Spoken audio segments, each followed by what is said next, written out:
বিশ্বকাপ তো শেষ হয়ে গেছে, এখন চুর কেন গোল্ডেন বল পাইলো না এটার জন্যে বাংলাদেশের কিছু পাবলিক যারা চুরি এবং চুরকে ডিফেন্ড করে তাদের মায়া কান্না দেখে আমি ভাই 1 মিনিট কথা না বলে আপনাদের সামনে কথা না বলে পারলাম না। কথাটা হইলো যে আমি আবার বলতেছি ভাই, কেউ নিজের উপরে নেবেন না, কারণ দিন শেষে সম্পর্কগুলো ফ্যাক্ট, ট্রলের জায়গায় ট্রল।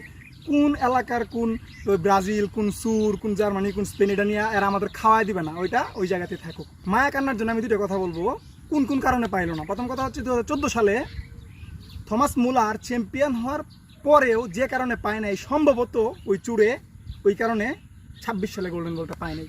এটা হচ্ছে নাম্বার 1। নাম্বার 2 হচ্ছে ধরেন আলজেরিয়ার সাথে যে ওই যে ঘটনাটা ঘটাইলো, যে রেড কার্ড ডিসপোজাল ভাতাটা চুরে পাইলো, ধরেন ওই ভাতাটা চুরে পাইলো না, তার মানে কি হইতো? তার মানে হচ্ছে চুর 3 ম্যাচের জন্য নিষিদ্ধ, তার গোল মাশাল্লাহ ডিব্বা।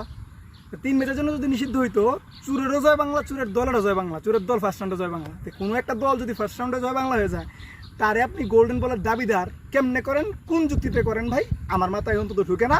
আমি আবার বলতেছি, ওয়ার্ল্ড কাপ শেষ, আমাদের ট্রলও শেষ। সো কেউ নিজের উপরে নেবেন না। সবাই ভালো থাকেন, আল্লাহ হাফেজ।